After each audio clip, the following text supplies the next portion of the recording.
A paz do Senhor, meu irmão, a paz do Senhor, minha irmã, sou a Bispa Eliane. Quero falar contigo uma palavra de Deus para a sua edificação espiritual, para a minha, para a sua, para a nossa. Eu quero intitular essa palavra como a primeira palavra de Jesus. O texto para essa mensagem se encontra no Evangelho de 2 Lucas, capítulo 23, versículo 33 e 34, que diz assim: Quando chegaram ao lugar chamado Calvário, Gólgota, ali o crucificaram, bem como aos malfeitores, um à direita e o outro à esquerda. Contudo, Jesus dizia: Pai, perdoa-lhe, porque não sabem o que fazem. Então, repartindo as vestes dele, lançaram sorte. Ah, meu querido e minha querida, esta é a primeira das 7 palavras que Jesus proferiu na cruz do Calvário. Imagina comigo a cena. Feche seus olhos nesse momento e tente imaginar a cena. 3 cruzes se projetam no horizonte. No meio está ele, o Senhor Jesus. Do lado direito um ladrão, do lado esquerdo um outro ladrão. Jesus morreu do jeito que sempre viveu.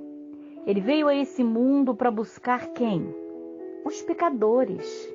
Viveu entre os pecadores para poder alcançar os pecadores, perdoar os pecadores, transformar os pecadores. E quando chegou a hora dele morrer, morreu crucificado entre os pecadores, no meio dos pecadores. E você pode vê-lo aí, na hora da sua agonia. Quando uma pessoa está para morrer, meu irmão e minha irmã, todos querem ouvir o que ela tem a falar. O que será que disse Jesus nessa hora? Preste bem atenção. Jesus pronunciou 7 palavras na sua agonia. A primeira, a quarta e a última palavra foram oração. Isso mesmo, oração que ele dirige a seu Pai, a Deus. Ele ora, mantendo comunhão com aquele de quem veio toda a sua força para poder viver uma vida vitoriosa nessa terra. Ele começou seu primeiro ministério em oração e terminou o seu ministério em oração. Queridos e queridas, preste bastante atenção. Meu amigo, minha amiga, ninguém pode sobreviver uma vida vitoriosa nessa terra se não aprender a viver como Jesus, dependendo constantemente de Deus, do Pai, colocando a vida aos pés do Pai, recebendo a força do Pai, e isso só se consegue por intermédio de oração. Meu irmão e minha irmã, sabe por que Jesus viveu uma vida vitoriosa nessa terra? Não? Porque ele seria Deus? Não, também não.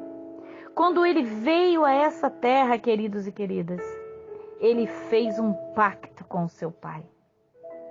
Não usaria o seu poder divino sem o consentimento do Pai. Então, ele aprendeu a viver uma vida dependente do Pai. Aí estava o segredo da sua vitória, a dependência. Aqui está o segredo da minha e da sua vitória, meu irmão e minha irmã, a dependência do Pai. Sabe por que nós às vezes vivemos uma vida derrotada? Porque não aprendemos a depender do Pai como Jesus dependia de Deus. Pai, disse Jesus na hora da morte. Pai, meu irmão, minha irmã, tinha uma coroa de espinho furando o seu rosto, mas isso não o impedia de enxergar o amor do Pai. Suas mãos estavam pregadas numa cruz. Não, Ele não podia esquecer e se afastar do amor desse Pai. A mão que estava ali cravada na cruz do Calvário não podia mais curar pessoas, mas ainda assim ele podia orar. Seus pés não podiam mais andar para alcançar aqueles pecadores, mas do seu lado tinha 12 pecadores. Isso não o impedia de orar. Seus discípulos o tinham abandonado. Ele não podia mais ensinar ninguém, ele estava ali preso no madeiro. Mas isso não o impedia de orar. Ah, meu irmão e minha irmã, eu estou aqui nesta noite da parte de Deus para te fazer uma pergunta. O que tem te impedido de orar? Ah, queridos, às vezes quando surgem dificuldades em nossas vidas, quando perdemos o emprego, quando um filho nosso sofre algum problema, algum acidente, o primeiro pensamento que nos assalta é o fato de que talvez Deus nos tenha abandonado. Ou questionamos por que Deus deixou isso acontecer. Meu irmão e minha irmã, talvez Deus tenha esquecido de nós. É isso que tem passado pela sua cabeça? Que Deus esqueceu de você por conta desse problema que você está vivenciando? Eu quero te dizer que Jesus, no meio do sofrimento e da dor, da agonia da morte, perseguido, caçoado, humilhado, cuspido, machucado, ferido, insultado, sangrando, não permitiu que nada o impedisse de saber que o seu Pai o amava e olhava para ele. Lhe impediu de orar. Eu estou falando nesse momento para alguém que está desesperado há muito tempo. Eu estou falando com pessoas aqui que estão achando que Deus o abandonou. Você é capaz de enxergar o rosto do Pai nesse momento se você fechar os seus olhos? Você é capaz de enxergar o rosto do Pai apesar de estar passando por necessidades? Eu estou falando nesse momento com alguém que está condenado à morte. Quem sabe a morte pela ciência ou quem sabe a morte espiritual. Meu irmão e minha irmã, sua enfermidade não tem mais remédio para a medicina? Sua enfermidade está te matando espiritualmente? Eu quero te fazer uma pergunta. Você é capaz de enxergar o rosto do Pai? Você é capaz de dar um salto desta dor que você está vivendo e orar nesse momento? Apesar do diagnóstico que você possa ter recebido do médico, apesar das palavras contrárias que você tem recebido dentro do seu dia a dia, mediante o problema que você está enfrentando, você é capaz de orar? Ah, Bispa Eliane, os amigos me rejeitaram. Eu fui traída. Eu fui traído por pessoas que eu amava. Bispa Eliane, todo mundo me abandonou. Bispa Eliane, você não sabe o que é se sentir solitária. Eu me sinto solitária nesse momento. Queridos e queridas, tudo isso que você está sentindo, Ele, o meu, o seu, o nosso Senhor e Salvador Jesus Cristo sentiu por mim e por você. E apesar disso tudo, Ele foi capaz de enxergar o rosto do Pai. Ele foi capaz de orar. Jesus orou na cruz do Calvário, sem amigos, abandonados pelos seus discípulos, odiado pela multidão, castigado pelos soldados, acusados falsamente, crucificado injustamente, ferido em agonia, era capaz de dizer: Pai, eu não te vejo. Está tudo escuro, mas eu sei que o Senhor está presente, aleluia. Eu sei que o Senhor está aqui comigo. Ah, meu querido e minha querida, você é capaz de fazer isso? Será que nós somos capazes de fazer isso? Não, não somos. Porque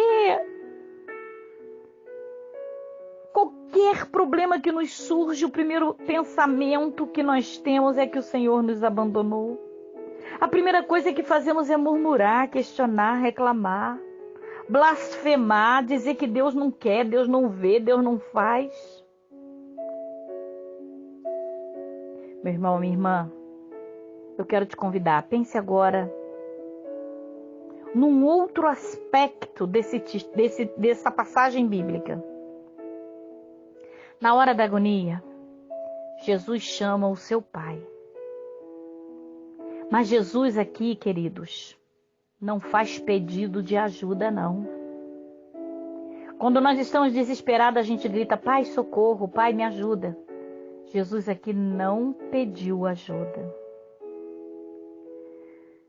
Se você estivesse condenado à morte por alguma enfermidade, ou seja mesmo nesse teu problema aí que você está enfrentando, com certeza, você se ajoelharia para orar e pediria que Deus lhe envolvesse com socorro, não é verdade? Se você estivesse desempregado, você oraria pedindo o quê? Porta de emprego. Não faria? Se você estivesse na prisão, você oraria pedindo o quê? Que Deus te devolvesse a liberdade. Talvez o que você tem pedido, restauração do seu casamento, restituição do seu lar, cura de uma enfermidade, porta de emprego. Ah, meu irmão, minha irmã, mas aí está, nesse cenário que eu te convidei a refletir sobre ele, Jesus, cravado numa cruz. E a sua primeira palavra poderia ter sido dita, Pai, tira-me daqui, liberta-me, acalma minha dor. Ou como Pedro, quando estava se afundando, Senhor, salva-me. Mas na hora da agonia, da maior dor que um ser humano já pôde sentir na terra, ele não ora por ele. Ele ora pelos outros. Ele não pede para ele, ele pede pelo próximo. E não é pelos seus amigos não, queridos e queridas. Olha que coisa linda. Ele não ora pelos seus amigos ou pelos seus familiares. Ou por cidadãos bons que ele é simpatizante, seus apóstolos, seus discípulos. Não. Sabe por quem ele ora? Ele ora pelos seus inimigos, por aqueles que os esbofetearam, por aqueles que o pregaram na cruz, lhe colocaram naquela situação que ele se encontrava, por aqueles que cuspiram no seu rosto, por aqueles que colocaram uma coroa de espinho na sua cabeça. Jesus ora pelos seus inimigos e pede, Pai, perdoa-lhe. Meu irmão e minha irmã, quanto falta de nós para chegarmos ao nível de ser como Cristo? Que a palavra de Deus vem nos ensinar que devemos ser e andar como Cristo foi e andou. Ah, falta muita coisa, meu querido e minha querida. Falta muito. Meu amigo, minha amiga, na cruz do Calvário, Jesus vive o que ele pregou. E nós, no nosso dia a dia, quando passamos pelo nosso Calvário, quando passamos sequer 1 metro de distância do nosso Calvário, nós já não estamos mais querendo vivenciar o que pregamos. No Sermão do Monte, Jesus disse, perdoe os vossos inimigos. E na cruz do Calvário, Jesus pede perdão pelos seus inimigos. Na cruz ele vive a mensagem que ele pregou. Jesus sai da teologia da beleza, das palavras bonitas e entra na realidade do perdão, da prática que ele pregou. E é isso que nós precisamos aprender a ser e fazer se queremos verdadeiramente usar o título "eu sou um cristão", porque ser cristão é ser como Cristo. E eu pergunto a você nesse momento, você é capaz de orar pelos seus inimigos? Talvez se você está vivendo bem, com um bom saldo na sua conta do banco, com boa saúde, com toda a sua família unida, nessa circunstância, talvez você até se anime a orar pelos seus inimigos. Mas, condenado à morte, quem sabe com um câncer, sem um centavo no bolso, com a família feita em pedaços, seu lar destroçado, todo mundo contra você, te caluniando, te apedrejando, te ameaçando, falando mal de você, te tacando pedra. Querido, queridas, você seria capaz de orar por essas pessoas? Eu estou falando, nesse momento, a alguém que não é capaz de perdoar. Alguém que fez mal a você no passado. Eu vou mencionar agora por que é necessário perdoar. Embora perdoar não seja sempre fácil. Na cruz, Jesus estava sofrendo. O sangue levava a sua vida gota a gota.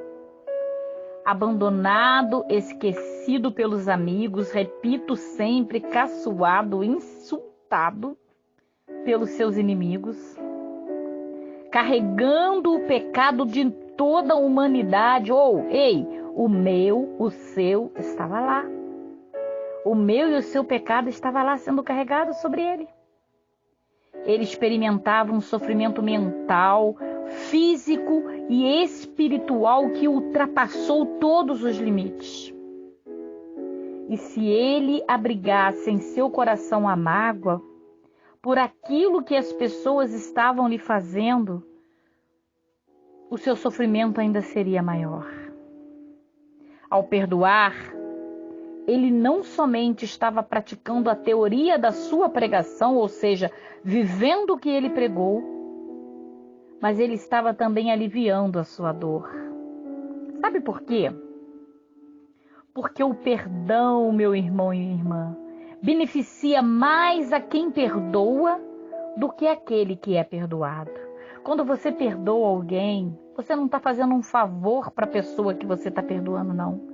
Você está beneficiando você próprio. É isso que você tem que colocar na sua mente já e agora mesmo. Se por algum motivo você não é capaz de perdoar alguém que te traiu, te feriu, te machucou, que fez algo que te marcou terrivelmente na sua vida, se você estiver guardando rancor no seu coração, com certeza você não tem paz. Você vive no inferno. Cada vez que você vê essa pessoa, o seu espírito se envenena. Você pode estar até vivendo em momento feliz, mas quando essa pessoa aparece, estraga tudo, porque você está envenenado, você está doente, você não está liberto. Mas quando você perdoa, é diferente. Saiba que a outra pessoa não está nem ligando para o que você sente. O único que está sofrendo com tudo isso é você. Então, quando você perdoar esta pessoa, ele não vai ganhar nada. Mas você vai expulsar do teu corpo, do teu espírito, da tua mente, da tua vida, o veneno. O veneno da mágoa, o veneno que mata física e espiritualmente. O veneno que te machuca. Não machuca nem um pouquinho o seu inimigo, mas perturba a sua vida. O seu coração tem se tornado um depósito de lixo, porque a mágoa, o ódio, o rancor, o ressentimento, as lembranças de coisas ruins que te fizeram, tudo isso é lixo. E quando você consegue olhar para os outros e sentir mágoa, rancor, lembrar do mal que a pessoa te fez, o prejudicado é você. Não se esqueça que o maior beneficiado pelo perdão é a pessoa que oferece o perdão e não a pessoa que recebe. Queridos, queridas, uma família precisa viver em comunhão, precisa aprender a se perdoar. Por isso eu te convido nessa noite a orar. E eu quero orar por você por perdão. Eu quero orar para que você verdadeiramente seja um cristão de verdade, consiga exalar o perfume de Cristo na sua vida. Reflita sobre essa palavra nessa noite que o Espírito Santo me traz para ministrar sobre a sua vida. Se você quer verdadeiramente ser como Cristo foi, se você quer verdadeiramente usar o título Eu sou um cristão, vivencie o que você prega. Ore pelos seus inimigos e libere perdão. Pai, nesse momento eu coloco vidas aqui que estão doentes porque não conseguem perdoar. Eu coloco nas tuas mãos aqui vidas que não têm as suas bênçãos ainda, meu Pai, que estão com suas bênçãos retidas, porque ainda trazem no seu coração a tristeza de rancores, de coisas que lhe fizeram no passado. As pessoas não estão nem lembrando mais o que fizeram para ela. As pessoas não estão nem aí e ela está arrastando um fardo de mágoa, de sofrimento desnecessário. Ela tem prazer em contar para todo mundo: eu sofri, eu passei isso, eu passei aquilo. E elas estão, meu Pai, cada vez mais atrofiadas. E eu oro pela libertação dessas pessoas nesta noite. Que essas pessoas, meu Pai, venha botar o lixo onde verdadeiramente o lixo deve estar, na lixeira. E venha se libertar verdadeiramente de toda mágoa, de todo o mal que lhe foi feito, para que o Senhor possa curá-las e que elas possam alcançar as suas bênçãos. Eu ministro perdão, meu Pai, a força, meu Deus, para que essa pessoa consiga perdoar nesta noite. E que a partir de hoje ela seja liberta desta mágoa e todas as suas bênçãos recaiam sobre as suas vidas. Pai, que o seu exemplo de cruz possa recair sobre essa vida. Que tudo que o Senhor ensinou na cruz e o Senhor fora da cruz e o Senhor vivenciou na cruz, o teu filho e tua filha que tem ensinado por aí afora, possa verdadeiramente vivenciar, começando por liberar o perdão e orar pelos que vos perseguem. Eu oro nesse momento por todos aqueles que se levantaram contra a minha vida, contra a vida da minha filha, contra a tua igreja, e eu perdoo a todos. Em nome de Jesus. Amém.